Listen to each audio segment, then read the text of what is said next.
Hello hi നമസ്കാരം. Welcome to another episode of UVDV. ഇന്ന് March മാസം 25 പത്രങ്ങളാണ് നമ്മുടെ മുന്നിലുള്ളത്.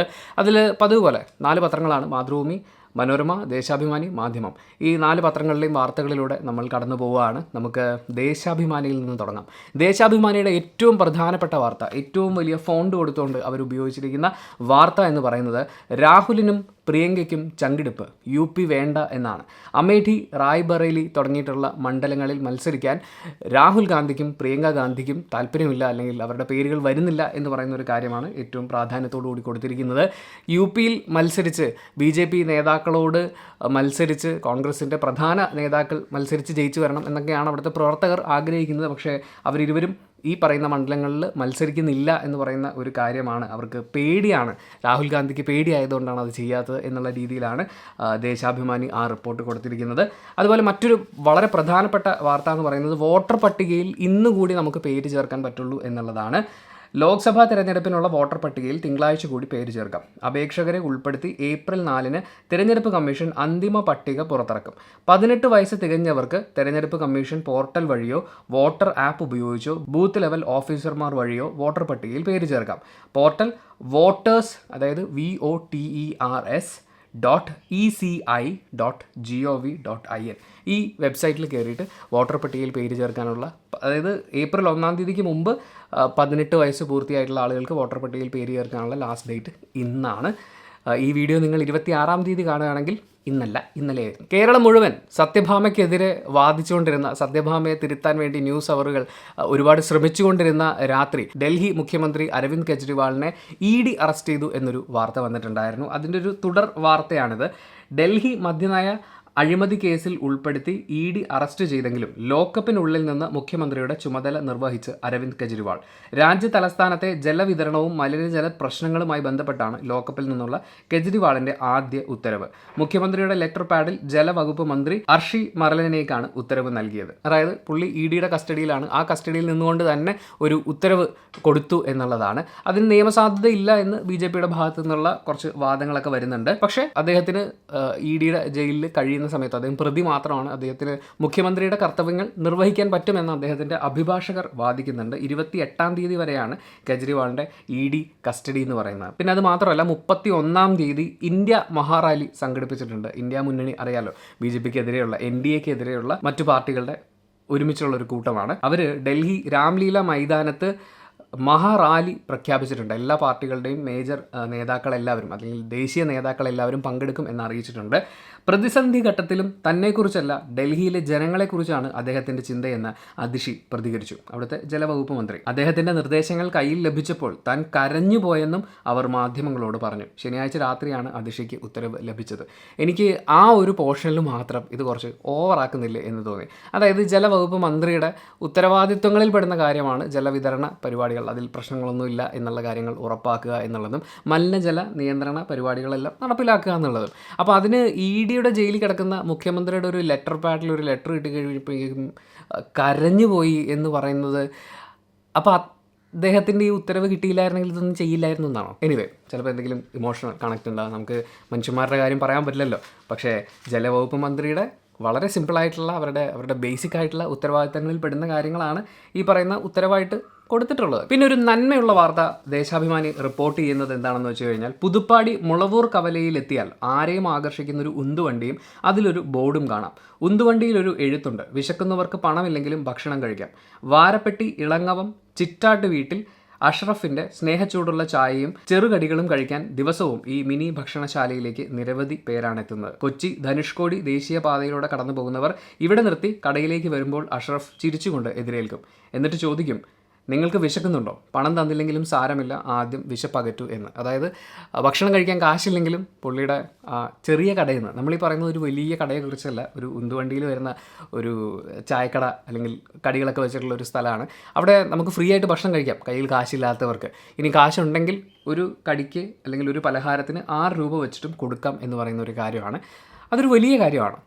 നമുക്ക് പെട്ടെന്ന് കാണുമ്പോൾ ചെറിയ കാര്യമായിട്ട് തോന്നുമായിരിക്കും, പക്ഷേ അതൊരു വലിയ വലിയ വലിയ കാര്യമാണ്. അതിന് വലിയ പ്രാധാന്യം കൊടുത്തുകൊണ്ട് ദേശാഭിമാനി റിപ്പോർട്ട് ചെയ്തത് എനിക്ക് വളരെയധികം ഇഷ്ടപ്പെട്ടു. അതിൽ അദ്ദേഹം പറയുന്നൊരു കാര്യം എന്താണെന്ന് വെച്ചാൽ, ചെറുപ്പത്തിൽ ഹൈ റേഞ്ചിൽ സൈക്കിളിൽ മീൻ കച്ചവടമായിരുന്നു ഇദ്ദേഹത്തിൻ്റെ ജോലി. ഹൈ റേഞ്ചിൽ ഹോട്ടലുകളില്ലാത്ത വിദൂര സ്ഥലങ്ങളിൽ എത്തുമ്പോൾ ചില വീട്ടുകാർ സ്നേഹത്തോടെ തന്ന ഭക്ഷണവും കോവിഡ് കാലത്തെ വിശപ്പിൻ്റെ കാഴ്ചകളുമാണ് പലഹാര കച്ചവടത്തിനോടൊപ്പം സൗജന്യ വിതരണവും തുടങ്ങാൻ കാരണമായതെന്ന് അഷ്റഫ് പറയുന്നു. ഭാര്യ ഹലീമയും 3 പെൺമക്കളും ഇദ്ദേഹത്തിന് പിന്തുണയായുണ്ട്. പിന്നെ സോഷ്യൽ മീഡിയയിലൊക്കെ അത്യാവശ്യം ഹിറ്റായിട്ടുള്ള ഒരു കാര്യം തന്നെയാണിത്. ശരിക്കും ഇദ്ദേഹം ഇങ്ങനെ ഒരു നല്ല കാര്യം ചെയ്യുമ്പോണ്ടല്ലോ, പണ്ട് ഇദ്ദേഹം ഹൈ റേഞ്ചിൽ മീൻ കച്ചവടമായിട്ട് നടന്ന സമയത്ത് അദ്ദേഹത്തിന് ആഹാരം കൊടുക്കാൻ മനസ്സ് കാണിച്ചിട്ടുള്ള കുറച്ച് വീട്ടുകാരില്ലേ, അവരും കൂടി ഇതിലൊരു ഭാഗമാണ്. അല്ലെങ്കിൽ അന്ന് അവർ കൊടുത്ത ആഹാരമാണ് അദ്ദേഹത്തിനെ കൊണ്ട് ഇങ്ങനെ ചെയ്യിക്കാൻ ഒരു പ്രേരണയായിട്ട് മാറുന്നത്. അവർ മാത്രമല്ല, വിശക്കുന്നവന് ആഹാരം കൊടുക്കുന്ന എല്ലാവരും ആ നേരത്തെ ഒരു വിശപ്പിന് ശമനമുണ്ടാക്കുക മാത്രമല്ല ചെയ്യുന്നത്, വലിയ ഒരുപാട് കാലം നീണ്ടു നിൽക്കുന്ന റിസൾട്ടുകൾ ഉണ്ടാക്കുന്ന എന്തൊക്കെയോ വലിയ കാര്യങ്ങളാണ് ചെയ്യുന്നത്. പിന്നെ RC ബുക്കുകളും ലൈസൻസുകളും ഒന്നും വിതരണം ചെയ്യുന്നില്ല എന്ന് പറയുന്ന ഒരു പരിഭവം കഴിഞ്ഞ കുറച്ച് ദിവസങ്ങളായിട്ടുണ്ടായിരുന്നു. അത് ആരംഭിച്ചു തുടങ്ങി എന്ന് പറയുന്നതാണ് മറ്റൊരു പ്രധാന വാർത്തയായി കൊടുത്തിരിക്കുന്നത്. മറ്റ് പത്രങ്ങളും ഇത് റിപ്പോർട്ട് ചെയ്തിട്ടുണ്ട്. തിങ്കളാഴ്ച മുതൽ RC ബുക്കും ഡ്രൈവിംഗ് ലൈസൻസും അപേക്ഷകരുടെ മേൽവിലാസത്തിൽ എത്തിത്തുടങ്ങും. സ്പീഡ് പോസ്റ്റിലാണ് ഇവ അയക്കുക. അപേക്ഷയ്ക്കൊപ്പം നൽകിയ മൊബൈൽ നമ്പറിൽ SMS-ഉം അയക്കും. ഇതിലുള്ള നമ്പർ ഉപയോഗിച്ച് ബന്ധപ്പെട്ടവർക്ക് ട്രാക്ക് ചെയ്യാം. അതായത് ഈ RC ബുക്കും ലൈസൻസും ഒക്കെ പ്രിന്റ് ചെയ്യാൻ ഏൽപ്പിച്ചിരുന്ന ഒരു സ്ഥാപനമുണ്ട്. അവിടെ കുറച്ച് കുടിശ്ശിക കൊടുക്കാനുണ്ടായിരുന്നു. ആ കുടിശ്ശിക കൊടുത്തു തീർത്തു. അതുകൊണ്ട് ഈ പറയുന്ന ഡ്രൈവിംഗ് ലൈസൻസുകളും RC ബുക്കുകളും ഒക്കെ പ്രിന്റിങ് തുടങ്ങി. അത് വിതരണം ചെയ്ത് തുടങ്ങിയിട്ടുണ്ട്. കൃത്യമായി ആളുകളിലേക്ക് വരും ദിവസങ്ങളിൽ എത്തിത്തുടങ്ങും എന്ന് പറയുന്ന ഒരു കാര്യമാണ്. മറ്റൊരു വളരെ വളരെ പ്രധാനപ്പെട്ട ഒരു വാർത്ത, ഇത് മറ്റ് പത്രങ്ങളിൽ റിപ്പോർട്ട് ചെയ്തതായിട്ട് ഞാൻ കണ്ടില്ല. അതായത് ഈ ശീതള പാനീയങ്ങൾ, നമ്മൾ വേനൽക്കാലമൊക്കെ ആണല്ലോ, അപ്പോൾ സ്വാഭാവികമായും നമ്മൾ പുറത്തുനിന്ന് വെള്ളം വാങ്ങിച്ച് കുടിക്കുന്നത്, അതും കളറുള്ള വെള്ളം, അതുപോലെ കാർബണേറ്റഡ് ആയിട്ടുള്ള ഡ്രിങ്ക്സൊക്കെ നമ്മൾ വാങ്ങിച്ച് കുടിക്കുന്നത്, ഐസ്ക്രീം കഴിക്കുന്നതൊക്കെ കൂടാൻ സാധ്യതയുണ്ട്. അപ്പോൾ അത്തരം കാര്യങ്ങളിൽ ഒരു പരിശോധന നടത്തി 7 സ്ഥാപനം പൂട്ടിച്ചു എന്ന് പറയുന്ന ഒരു കാര്യമാണ്. 815 പരിശോധനകളിൽ ഗുരുതര നിയമലംഘനം കണ്ടെത്തിയ സ്ഥാപനങ്ങളുടെ പ്രവർത്തനമാണ് നിർത്തിച്ചത്. 54 സ്ഥാപനങ്ങൾക്ക് തിരുത്തൽ നോട്ടീസും 37 സ്ഥാപനങ്ങൾക്ക് കോമ്പൗണ്ടിംഗ് നോട്ടീസും നൽകി. തുടർ പരിശോധനകൾക്കായി സാമ്പിളുകളും ശേഖരിച്ചു. ഇവ വിദഗ്ധ പരിശോധനയ്ക്കായി ഭക്ഷ്യസുരക്ഷാ വകുപ്പിൻ്റെ ലാബോറട്ടറികളിലേക്ക് കൈമാറി. പരിശോധനാ ഫലത്തിൻ്റെ അടിസ്ഥാനത്തിൽ തുടർ നടപടികളും സ്വീകരിക്കും.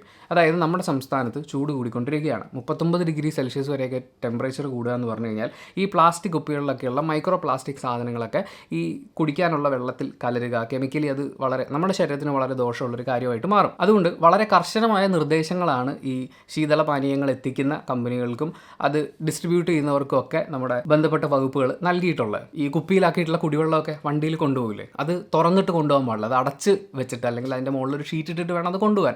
ഡയറക്റ്റ് സൺലൈറ്റ് ഹിറ്റ് ചെയ്യാൻ പാടില്ല. ആ രീതിയിൽ അതിനെ സൂക്ഷിക്കണം. അതുപോലെ കടകളിൽ വെക്കുമ്പോഴാണെങ്കിൽ ഇതുപോലെ വെയിൽ കൊള്ളുന്ന സ്ഥലത്തൊന്നും വെക്കാൻ പാടില്ല. അപ്പോൾ അങ്ങനെയുള്ള കാര്യങ്ങളൊന്നും ശ്രദ്ധിക്കാത്തവർക്കെതിരെയാണ് നടപടികൾ എടുത്തിട്ടുള്ളത്. നമ്മുടെ കൂടി ആരോഗ്യത്തിൻ്റെ ഭാഗമായിട്ടുള്ളൊരു കാര്യമാണ്. പ്രത്യേകിച്ച് ചൂടുകാലമായതുകൊണ്ട് ആളുകൾ പുറത്തുനിന്ന് ഈ തണുപ്പുള്ള കാര്യങ്ങളൊക്കെ വാങ്ങിച്ച് കഴിക്കാൻ തുടങ്ങുകയും ചെയ്യും. അതുകൊണ്ട് ഇത്തരം പരിശോധനകൾ കർശനമാവട്ടെ. പിന്നെ 5 ജില്ലകളിൽ മഴയ്ക്ക് സാധ്യത എന്ന് കൊടുത്തിട്ടുണ്ട്. മഴയുടെ സാധ്യത ഞാൻ ഇടയ്ക്ക് അനുഭവിക്കാറുണ്ട്. ഒരു തുള്ളിയൊക്കെ വന്നിങ്ങനെ വീഴും. അപ്പോൾ നമ്മൾ വിചാരിക്കും, ഇപ്പോൾ ഒരു മഴ പെയ്യും, മഴ പെയ്ത് കഴിഞ്ഞൊരു തണുപ്പ് വരുമല്ലോ, നല്ല ആശ്വാസമായിരിക്കുമല്ലോ എന്ന്. പക്ഷേ ആ മഴ പെയ്യൂല. എന്താണ് മഴ ഇങ്ങനെ പെയ്ത് മനം കുളിർപ്പിക്കൂ എന്നാണ് മഴയോട് നമുക്ക് അപേക്ഷിക്കാനുള്ളത്. പിന്നെ മറ്റൊരു പ്രധാനപ്പെട്ട പരാമർശം, അത് സുപ്രീം കോടതി ചീഫ് ജസ്റ്റിസിൽ നിന്നാണ് ഉണ്ടായിട്ടുള്ളത് എന്നുള്ളത് വളരെ പ്രാധാന്യം അർഹിക്കുന്ന ഒരു കാര്യമാണ്. അതായത് ഈ കോടതി നടപടികൾ ലൈവായിട്ട് സംപ്രേഷണം ചെയ്യുന്നുണ്ടല്ലോ, അതിൽ നിന്നൊരു ചെറിയ കഷ്ണം അടർത്തിയെടുത്തുകൊണ്ട് അദ്ദേഹത്തെ അവഹേളിക്കുന്ന രീതിയിൽ ട്രോൾ ഉണ്ടാക്കി എന്ന് പറയുന്നൊരു കാര്യമാണ്. അദ്ദേഹം ഇങ്ങനെ കസേരയിൽ ഇരിക്കുന്ന സമയത്ത് നമുക്കായാലും കുറേ നേരം ഇരുന്ന് കഴിയുമ്പോൾ ഒന്നൊരു ക്ഷീണം വരുമല്ലോ, നമ്മൾ പതുക്കെ ഇങ്ങനെ എണീറ്റിട്ടൊന്ന് ഇരിക്കുകയൊക്കെ ചെയ്യില്ലേ. അങ്ങനെ അദ്ദേഹം ഇരുന്ന സമയത്ത് അഹങ്കാരിയായ ചീഫ് ജസ്റ്റിസ് വാദം കേൾക്കുന്നതിനിടെ എഴുന്നേറ്റ് പോകുന്നു എന്ന തരത്തിൽ ട്രോൾ വീഡിയോ ഉണ്ടാക്കി പ്രചരിപ്പിച്ചിട്ടുണ്ട്. 24 വർഷമായി ജഡ്ജിയുടെ കസേരയിലിരിക്കുന്നു. ചില അവസരങ്ങളിൽ അത് വളരെ ശ്രമകരമായി അനുഭവപ്പെടാം. അക്കാര്യങ്ങൾ ഇത്തരം ട്രോളുകൾ സൃഷ്ടിക്കുന്നവർ മനസ്സിലാക്കണം എന്നാണ് അദ്ദേഹം പറഞ്ഞിട്ടുള്ളത്. പലപ്പോഴും സംഭവിക്കുന്നതാണ്, പല വീഡിയോസിൻ്റെയും കുഞ്ഞു കുഞ്ഞു കഷ്ണങ്ങളാണ് നമ്മൾ കാണുക. ആ കഷ്ണങ്ങൾ കാണുന്നതിന് പകരം ചിലപ്പോൾ അതിൻ്റെ മുഴുവൻ ക്ലിപ്പ് കാണുകയാണെങ്കിൽ ആ എൻറ്റയർ ക്ലിപ്പുമായിട്ട് ബന്ധപ്പെട്ട് നമുക്കുള്ള അഭിപ്രായമില്ലേ, അത് നേരെ തിരിഞ്ഞു പോയി എന്ന് വരും. അങ്ങനെയുള്ള ഒരു കാര്യത്തിനെക്കുറിച്ച് നമുക്കൊരു വീഡിയോ ചെയ്യാനുണ്ട്. അത് വരും ദിവസങ്ങളിൽ നല്ല വരും മണിക്കൂറുകളിൽ തന്നെ ഞാൻ അപ്ലോഡ് ചെയ്യുന്നതായിരിക്കും. മറ്റൊരു പ്രധാനപ്പെട്ട കാര്യം, ഉദയനിധി സ്റ്റാലിൻ തമിഴ് ചലച്ചിത്ര താരവും മന്ത്രിയുമാണ്. അദ്ദേഹം പ്രധാനമന്ത്രി നരേന്ദ്രമോദിയെ 28 പൈസ പ്രധാനമന്ത്രി എന്ന് വിളിച്ചുകൊണ്ട് ഒരു പരാമർശം നടത്തിയിട്ടുണ്ട്. സംഭവം എന്താണെന്ന് വെച്ച് കഴിഞ്ഞാൽ, തമിഴ്നാട് കേന്ദ്രത്തിന് നൽകുന്ന ഓരോ രൂപയ്ക്കും 28 പൈസ വീതമാണ് മോദി സർക്കാർ തമിഴ്നാടിന് സംസ്ഥാന ധനവിഹിതമായി തരുന്നതെന്നും അതുകൊണ്ട് ഇനി നരേന്ദ്രമോദിയെ 28 പൈസ പ്രധാനമന്ത്രി എന്ന് വിളിക്കാമെന്നും പരിഹസിച്ചുകൊണ്ടാണ് അദ്ദേഹം ഇങ്ങനൊരു സ്റ്റേറ്റ്മെൻറ്റ് നടത്തിയത്. മാത്രമല്ല, തെരഞ്ഞെടുപ്പ് കാലത്ത് മാത്രമാണ് മോദി തമിഴ്നാട്ടിലെത്തുന്നത്. ദേശീയ വിദ്യാഭ്യാസ നയം തമിഴ് യുവതയുടെ ഭാവി നശിപ്പിക്കും. ഫണ്ട് നൽകുന്നതിലും അടിസ്ഥാന സൗകര്യ പദ്ധതി അനുവദിക്കുന്നതിലും കേന്ദ്രം തമിഴ്നാടിനോട് വിവേചനം കാട്ടുന്നുവെന്നും അദ്ദേഹം പറഞ്ഞു. തമിഴ്നാട്ടിൽ ഒറ്റഘട്ടമായി ഏപ്രിൽ 19-നാണ് വോട്ടെടുപ്പ്. വാർത്തകൾ അങ്ങനെ മുന്നോട്ട് പോയി നമ്മൾ മനോരമയിലേക്ക് എത്തുമ്പോൾ മനോരമയുടെ ഫ്രണ്ട് പേജിലെ ഏറ്റവും പ്രധാനപ്പെട്ട വാർത്ത, അല്ലെങ്കിൽ ഏറ്റവും വലിയ ഫോണ്ടിൽ അവർ കൊടുത്തിരിക്കുന്നത് ജൂലൈ മുതൽ എന്നാണ്. ജൂലൈ മുതൽ എന്താണെന്ന് മനസ്സിലാവണമെങ്കിൽ ചെറുതായിട്ട് എഴുതിയിരിക്കുന്നത് നമ്മൾ വായിച്ചു നോക്കണം. 4 വർഷ ബിരുദം 5 സർവകലാശാലയിൽ. കേരള, MG, കാലടി, കണ്ണൂർ, കാലിക്കറ്റ് യൂണിവേഴ്സിറ്റികളിൽ പൊതുസമയക്രമം എന്ന് പറയുന്നതാണ്. അതായത് കേരളത്തിലെ സർവകലാശാലകളിൽ ഏകീകൃത അക്കാദമിക് കലണ്ടറിൻ്റെ അടിസ്ഥാനത്തിൽ ജൂലൈ 1-ന് 4 വർഷ ബിരുദ പ്രോഗ്രാമുകൾക്ക് തുടക്കമാവും. ഡിഗ്രി എന്ന് പറയുന്നത് 4 വർഷമാക്കിയിട്ട്. കേരള, MG, കാലടി, കാലിക്കറ്റ്, കണ്ണൂർ സർവകലാശാലകളിലാണ് ആദ്യമായി ഏകീകൃത അക്കാദമിക് കലണ്ടർ നടപ്പാക്കുന്നത്. ജൂണിൽ പ്രവേശനത്തിന് വിജ്ഞാപനം ഇറങ്ങും. ക്ലാസുകൾ തുടങ്ങുന്നത്, പരീക്ഷ, ഫലപ്രഖ്യാപനം, അവധി തുടങ്ങിയവയ്ക്കെല്ലാം ഇതിലൂടെ ഏകരൂപമാവും. അക്കാഡമിക് കലണ്ടർ രൂപീകരിക്കാൻ കേരള സർവകലാശാല രജിസ്ട്രാർ കൺവീനറും മറ്റു സർവകലാശാലകളിലെ രജിസ്ട്രാർമാർ അംഗങ്ങളുമായി സമിതി രൂപീകരിച്ചു. ഏപ്രിൽ 15-ന് മുമ്പ് സമിതി റിപ്പോർട്ട് നൽകും. 4 വർഷ ബിരുദ പ്രോഗ്രാം സംബന്ധിച്ച് തീരുമാനമെടുക്കാൻ കഴിഞ്ഞ ദിവസം ഉന്നത വിദ്യാഭ്യാസ മന്ത്രിയുടെ സാന്നിധ്യത്തിൽ സർവകലാശാല പ്രതിനിധികളുടെ യോഗം ചേർന്നിരുന്നു. MG, കാലിക്കറ്റ് സർവകലാശാലകൾ 4 വർഷ ഡിഗ്രി പ്രോഗ്രാമുകളുടെ സിലബസ് തയ്യാറാക്കിയിട്ടുണ്ട്. കണ്ണൂർ, കേരള സർവകലാശാലകൾ അവസാന ഘട്ടത്തിലാണ്. കോളേജ് തലത്തിലും സർവകലാശാലത്തിലും പ്രോസ്പെക്ടസ് ഉണ്ടാകും. വിദ്യാർത്ഥികൾക്ക് ഒരു സർവകലാശാലയിൽ നിന്ന് മറ്റൊന്നിലേക്ക് മാറുന്നതിനുള്ള നടപടികൾ ഏകീകൃത കലണ്ടർ വരുന്നതോടെ എളുപ്പത്തിലാവും. പലപ്പോഴും ഈ പല സർവകലാശാലകളിൽ പങ്കെടുക്കുന്ന വിദ്യാർത്ഥികൾ സംസാരിക്കുമ്പോൾ ഒക്കെ പറയാറുള്ളതാണ്, ഞങ്ങളുടെ ആണെന്നുണ്ടെങ്കിൽ ഒരുപാട് സമയമെടുക്കും, നിങ്ങളുടെയൊക്കെ ആകുമ്പോൾ പെട്ടെന്ന് വരും എന്നൊക്കെ പറയുന്നത്. അത്തരം കാര്യങ്ങളിലൊക്കെ ഒരു മാറ്റം ഉണ്ടാകും. അങ്ങോട്ടും ഇങ്ങോട്ടും ട്രാൻസ്ഫറും ഒക്കെ കുറച്ചും കൂടി എളുപ്പമാവുന്ന ഒരു രീതിയിലാവും ഒരുപോലെ പരീക്ഷയും ക്ലാസ്സുകളും ഒക്കെ നടക്കുന്ന സമയത്ത്. പിന്നെ 4 വർഷ ബിരുദ കോഴ്സ് എന്ന് പറയുമ്പോൾ ഇന്ത്യക്ക് പുറത്ത് ജോലി എന്നൊക്കെ പറയുന്ന കാര്യങ്ങളിലേക്ക് ശ്രമിക്കുന്ന വിദ്യാർത്ഥികൾക്കും അത് കൂടുതൽ സഹായകരമാവുമെന്നാണ് ഞാൻ മനസ്സിലാക്കുന്നത്. പിന്നെ വനം വകുപ്പ് ഓഫീസിലെ കഞ്ചാവ് കൃഷി, അത് എല്ലാ മാധ്യമങ്ങളും വാർത്തയാക്കിയിട്ടുണ്ടായിരുന്നു. ആ ഒരു റിപ്പോർട്ട്, അതായത് വനം വകുപ്പ് ഓഫീസിൽ ഇങ്ങനെ കഞ്ചാവ് കൃഷി നടന്നിട്ടുണ്ട് എന്ന് പറയുന്ന റിപ്പോർട്ട്, അന്വേഷണ റിപ്പോർട്ട് സമർപ്പിച്ച റേഞ്ച് ഓഫീസറെ മറ്റൊരു പരാതിയുടെ പേരിൽ സ്ഥലം മാറ്റുക എന്ന് പറയുന്ന ഒരു കാര്യം നടക്കുകയും ചെയ്തു. അതായത് വനം വകുപ്പ് ഓഫീസിൽ കഞ്ചാവ് നട്ട് വളർത്തി, അത് റിപ്പോർട്ട് ചെയ്ത റേഞ്ച് ഓഫീസറെ ആദ്യം സ്ഥലം മാറ്റിയിട്ടുണ്ട്. വേറൊരു പരാതിയുടെ പേരിലാണ് പുള്ളിയെ സ്ഥലം മാറ്റിയിട്ടുള്ളതെന്ന് പറയുന്നു. അത് കഴിഞ്ഞ് ഈ സംഭവം അറിഞ്ഞ് എത്തിയ സ്ഥലത്തെ യൂത്ത് കോൺഗ്രസ് പ്രവർത്തകർ ഓഫീസ് പരിസരത്ത് പ്ലാസ്റ്റിക് കവറിൽ നട്ടു വളർത്തിയ നിലയിൽ കഞ്ചാവ് ചെടി കണ്ടെടുത്തു. ഇതോടെ പോലീസ് ലഹരി വിരുദ്ധ നിയമപ്രകാരം കേസെടുത്തു. ആരെയും പ്രതിയാക്കിയിട്ടില്ല. സ്ഥലത്തെത്തിയ മണിമല പോലീസ് ആദ്യം കേസെടുക്കാൻ തയ്യാറായില്ലെങ്കിലും കഞ്ചാവ് ചെടി ലഭിച്ചതോടെ കേസ് രജിസ്റ്റർ ചെയ്തു. റേഞ്ച് ഓഫീസറുടെ റിപ്പോർട്ടിന്റെ അടിസ്ഥാനത്തിൽ അന്വേഷണം ആരംഭിച്ചിട്ടുണ്ടെന്നും നിലവിൽ കഞ്ചാവ് ചെടികൾ കണ്ടെത്തിയിട്ടില്ലെന്നും divisional forest officer N. Rajesh പറഞ്ഞു. എന്താണ് സംഭവം എന്ന് മനസ്സിലാവുന്നില്ല. വനംവകുപ്പ് സമ്മതിക്കുന്നില്ലെന്നാണോ, പോലീസിന് കിട്ടിയില്ലെന്നാണോ, എന്തായാലും സംഭവം അവിടെ ഉണ്ടായിരുന്നു. അത് വളർത്തിയ നിലയിൽ തന്നെയാണ്, അല്ലാതെ അറിയാതെ പൊട്ടിമുളച്ച് വളർന്ന രീതിയിലല്ല ഉള്ളത്. തീർച്ചയായും വിവിധ വകുപ്പുകളുടെ തലത്തിൽ കൃത്യമായ അന്വേഷണം നടക്കുകയും നടപടി എടുക്കുകയും വേണം. വേലി തന്നെ വിളവ് തിന്നുക എന്ന് പറയുന്ന ഒരു പഴഞ്ചൊല്ലുണ്ട്. അതിന് ഉദാഹരണം ആരെങ്കിലും ചോദിക്കുകയാണെങ്കിൽ നമുക്ക് വേണമെങ്കിൽ ഇത് പറയാവുന്നതാണ്. പിന്നെ ഇലക്ഷൻ വാർത്തകൾക്കിടയിൽ വളരെ പ്രധാനപ്പെട്ട ഒരു വാർത്ത എന്നെനിക്ക് തോന്നിയത് വീരപ്പൻ്റെ മകൾ കൃഷ്ണഗിരിയിൽ സ്ഥാനാർത്ഥിയാവുന്നു എന്ന് പറയുന്ന കാര്യമാണ്. വനം കൊള്ളക്കാരൻ വീരപ്പൻ്റെ മകൾ വിദ്യാറാണി കൃഷ്ണഗിരിയിൽ നാം തമിഴർ കക്ഷി NTK അവരുടെ സ്ഥാനാർത്ഥിയായിട്ട് മത്സരിക്കും.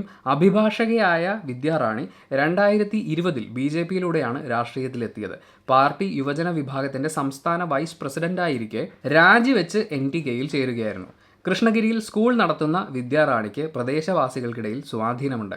തമിഴ്നാട്ടിലെയും പുതുച്ചേരിയിലെയും 40 സീറ്റുകളിലേക്ക് വിദ്യ ഉൾപ്പെടെ 20 വനിതാ സ്ഥാനാർത്ഥികളെയാണ് NTK പ്രഖ്യാപിച്ചത്. വീരപ്പൻ്റെ മകൾ മത്സരിക്കുന്നു എന്നുള്ളതിനേക്കാൾ കൂടുതൽ ഞാനതിൽ ശ്രദ്ധിച്ചത് സ്കൂൾ നടത്തുന്ന ഒരാൾ മത്സരിക്കുന്നു എന്ന് പറയുന്നതാണ്. മാത്രമല്ല അവരുടെ പാർട്ടിയിൽ നിന്ന് 20ഓളം വനിതാ സ്ഥാനാർത്ഥികളെ പ്രഖ്യാപിച്ചിട്ടുണ്ട്. നമുക്ക് വരും ദിവസങ്ങളിൽ അതിൻ്റെ അപ്ഡേറ്റ് ഒക്കെ അറിയാൻ പറ്റുമല്ലോ. പിന്നെ നമ്മുടെ കങ്കണ റണ്ണൗട്ട് മത്സരിക്കുന്നുണ്ട് കേട്ടോ. ഹിമാചലിലെ മണ്ഡിയിലാണ് മത്സരിക്കുന്നത്. അതങ്ങനെ പുതുമയുള്ളൊരു വാർത്തയായിട്ട് എനിക്ക് തോന്നുന്നില്ല. വളരെ പ്രഡിക്റ്റബിൾ ആയിട്ടുള്ള ഒരു ട്വിസ്റ്റായിരുന്നു അത്.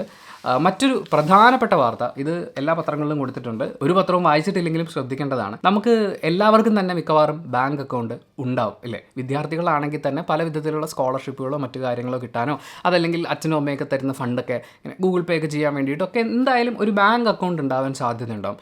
ഈ ബാങ്ക് അക്കൗണ്ട് മറച്ചു വെക്കുക എന്ന് പറയുന്ന ഒരു പരിപാടി തുടങ്ങിയിട്ടുണ്ട്.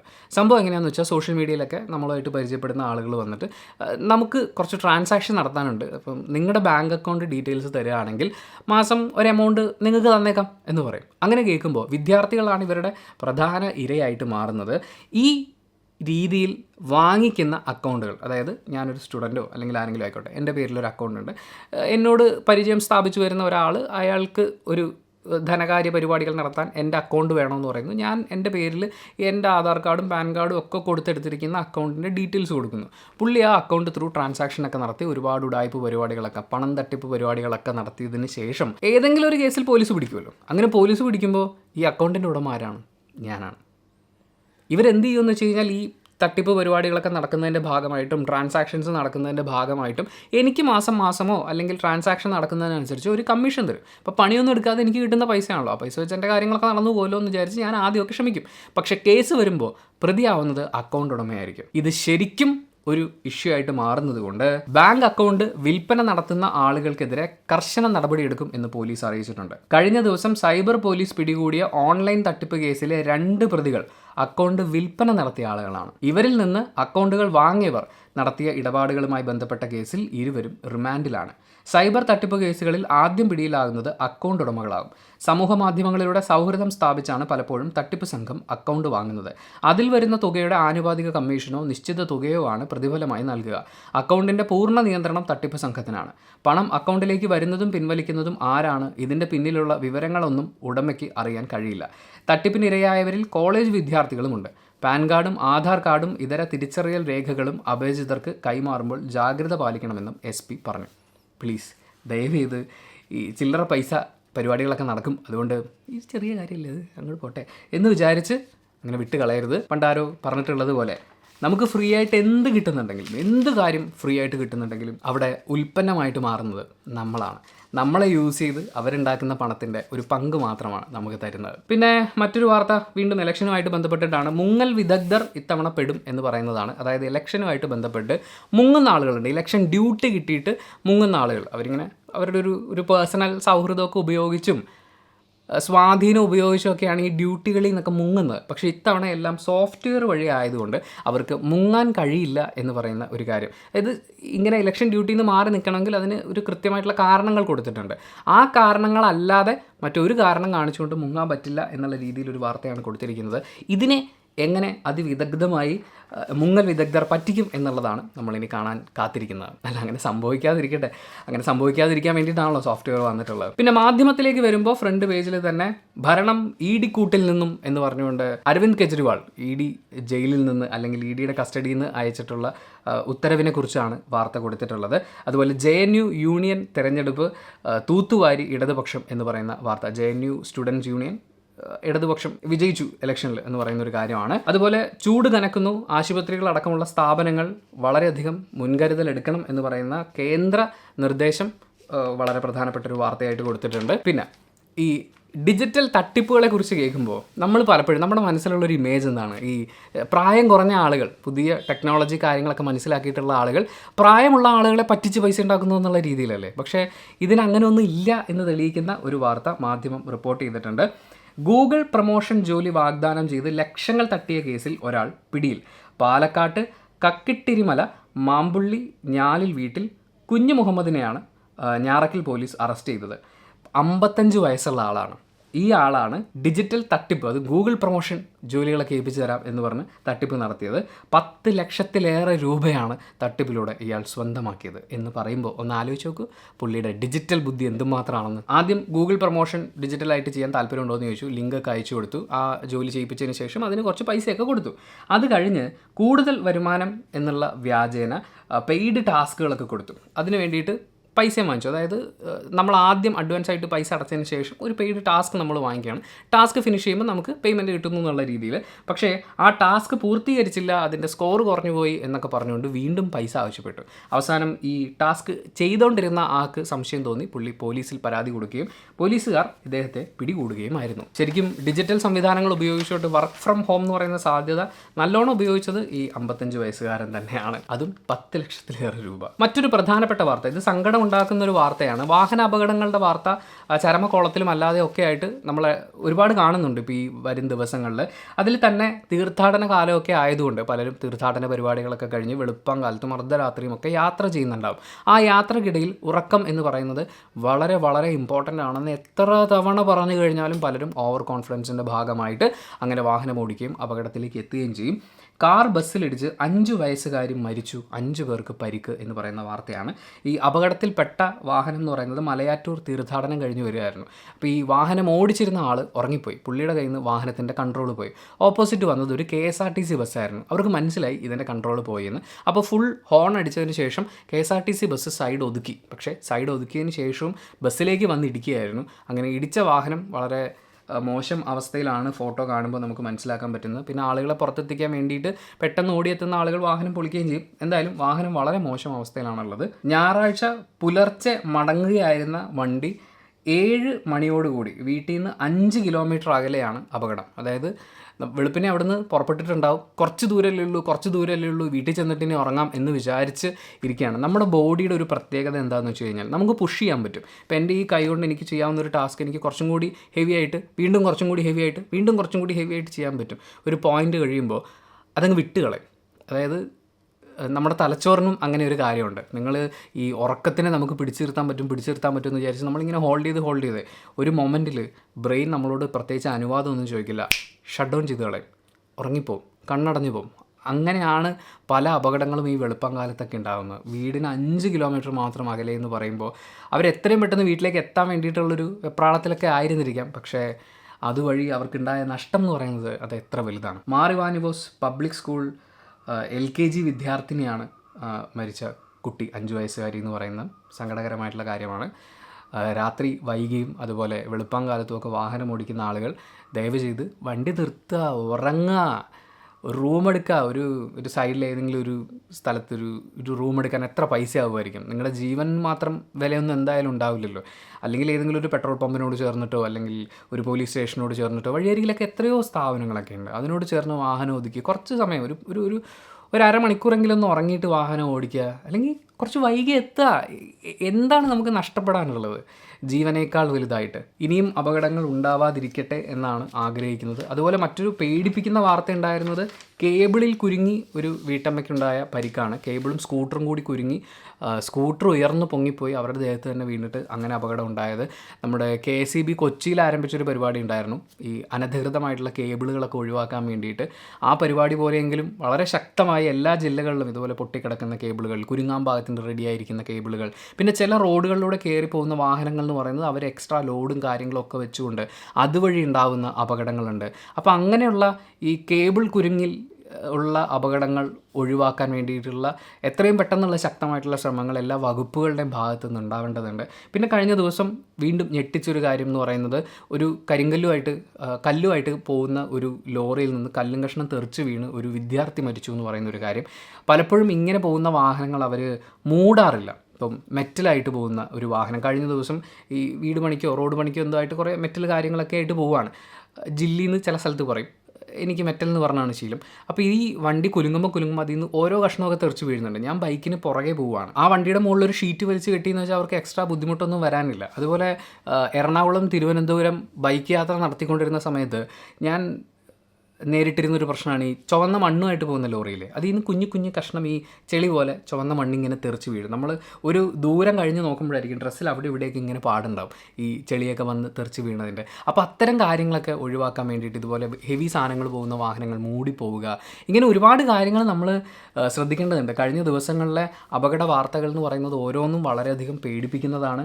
ഓരോന്നും ഈ അപകടത്തിൽപ്പെട്ട ആളുകൾ, ജീവൻ നഷ്ടപ്പെട്ട ആളുകൾ, ജീവനോട് മല്ലിടിക്കുന്ന ആളുകൾ, അവരിതൊന്നും അർഹിക്കുന്നില്ലായിരുന്നു. അവരുടെ കുറ്റം കൊണ്ട് സംഭവിച്ച കാര്യങ്ങളല്ലായിരുന്നു.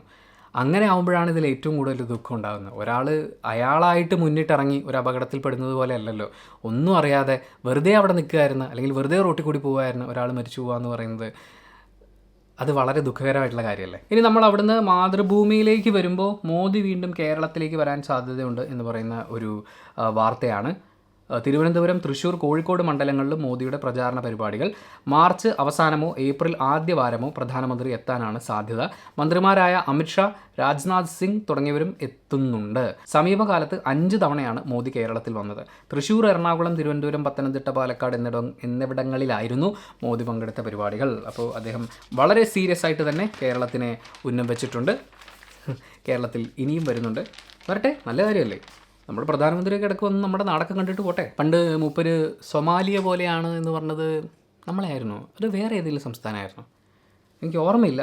എന്തായാലും സൊമാലിയ അല്ല നമ്മൾ എന്ന് തിരിച്ചറിയാൻ വേണ്ടിയിട്ട് ആളുകൾ ഇവിടെ വരട്ടെ, വന്നിട്ട് പോട്ടെ എന്നാണ് ഞാനും ആഗ്രഹിക്കുന്നത്. സോ അത്രയാണ് ഇന്നത്തെ വാർത്തകളിലൂടെ കടന്നുപോയപ്പോൾ എനിക്ക് നിങ്ങളോട് പ്രത്യേകമായിട്ട് എടുത്ത് പറയണം എന്ന് തോന്നിയ കാര്യങ്ങൾ. ഞാൻ ഏതെങ്കിലും വിട്ടുപോയിട്ടുണ്ട് എന്നാണെങ്കിൽ തീർച്ചയായിട്ടും നിങ്ങൾക്ക് കമൻറ്റ് ബോക്സിൽ രേഖപ്പെടുത്താവുന്നതാണ്. ആൻഡ് വരും ദിവസങ്ങളിൽ നമുക്ക് കൂടുതൽ വാർത്തകളൊക്കെ ഇതുപോലെ കണ്ടെത്തി ചർച്ച ചെയ്യാം, അല്ലേ? അപ്പോൾ thank you so much for watching this video. Video ഇഷ്ടപ്പെട്ടാൽ ലൈക്ക് ചെയ്യുക, കമൻറ്റ് ചെയ്യുക, ഷെയർ ചെയ്യുക, സബ്സ്ക്രൈബ് ചെയ്യുന്ന കാര്യം പരിഗണിക്കുക.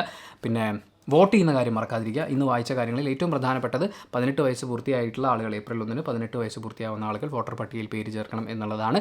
പേര് ചേർക്കുക, വോട്ടർ പട്ടികയിൽ പേരുണ്ടെന്നുള്ള കാര്യം ക്രോസ് ചെക്ക് ചെയ്യുക, കൃത്യമായി അന്നത്തെ ദിവസം വോട്ടിന് എത്തുക.